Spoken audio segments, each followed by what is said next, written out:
Okay, hey there, hey there, hey there, hey there, hey there, guys. Uh, yeah, I wanted to film this truck for some time, this model. I was actually going to film it later, but one of my loyal subscribers there, he noticed it in a video I did of Gloria, my kitty cat, recently, a few days ago. So, without further ado, here is the Ertl. It's a vintage built plastic 125 scale truck kit. It's an international Paystar cement truck. And the story is with this guy is that I bought it. No, sorry, excuse me. I didn't buy this actually. There's this and a few other built heavy truck models, 125, 124 scale that I got over the last year or so. Even a bit longer actually, from someone I know who has a kiosk in an antiques flea market. And so he's a collector like me, and he knew that I had a lot of old vintage magazine ads, from the let's say from the 40s to the 90s. So I made him a trade of a portfolio I put together for him with all these vintage car and truck advertisements, American, foreign, and whatnot. And I traded him this and another truck, except that the other truck, again, all these trucks that I got from him, I'm going to do individual little vids of over some time. So anyway, so let's give you a nice look at this rig. It's got amazing, it's apparently, so this friend of mine who I made this trade with, apparently it's his son who built all these truck models specifically for him. Apparently, like he paid his son to build these, and apparently his son is an engineer. Well, I'm not surprised his son's an engineer because you can see he did a fantastic job on this truck. It's just very clean. Of course, the only thing is, like a lot of his trucks, like he painted, the cab, but the paint is like, yeah, it's very dull. It's the only thing that's too bad. I don't know what kind of enamel he used. But anyway, so we'll just move it around. You can imagine this truck is very fragile. And it's got a lot of pieces, man. I just did a comparison. I wanted to see who made this truck originally, I think in the 70s or 80s. I mean, the truck itself is a 70s model, 70s, 80s. And there's apparently close to 300 pieces on this. And I found two trucks on eBay that were for sale, that were unbuilt with the original box. And I mean, one was like $87. The other one was, 100. And they're not exactly cheap, eh? Very cool stuff. Beautiful details.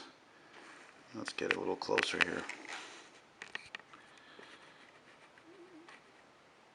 Yeah, lots of nice little chrome bits. Now, what's really odd, though, there's a couple odd things about this truck. Number one, the hood does not open. Okay. It looks like it's been glued there. And I don't feel like forcing it too much because I'm afraid it's going to break.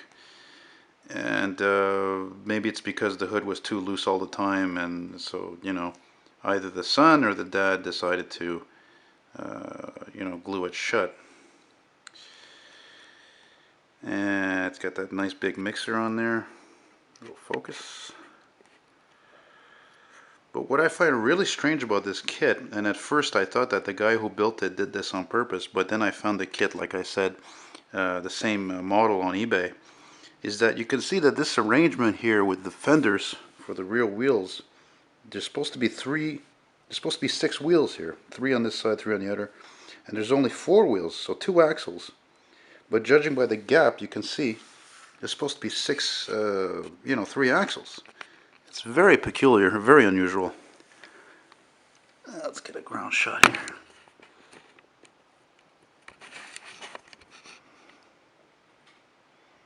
Look at the beautiful detail on this rig. Very nice. Very nicely done.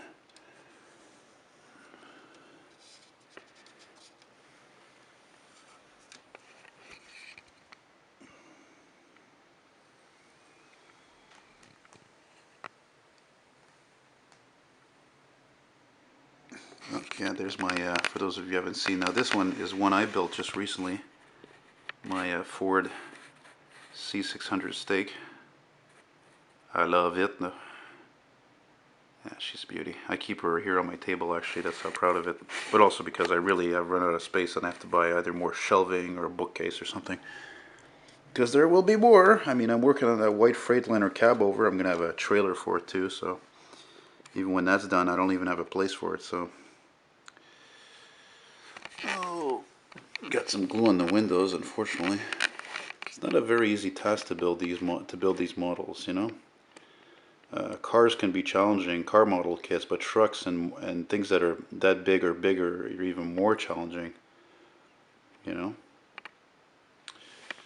Anyway, it's a hell of a rig. Let's take a better look at the front before I wrap this up here. Gotta love that huge bumper, man.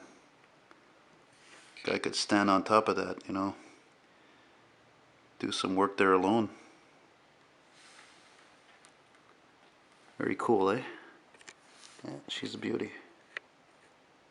Oh yeah, and lastly, let's take a look underneath. Very carefully, be very, very careful. Look at that, eh? It's too bad the hood doesn't open. I mean, look at the guy did the detailing in the engine there. You know?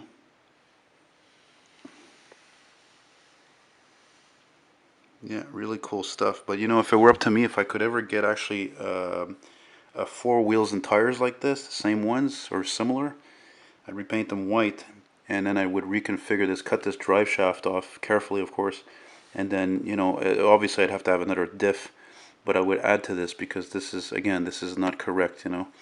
But another thing is too is then I would need another spring here, and it's kind of complicated, you know. It's doable, but need the parts.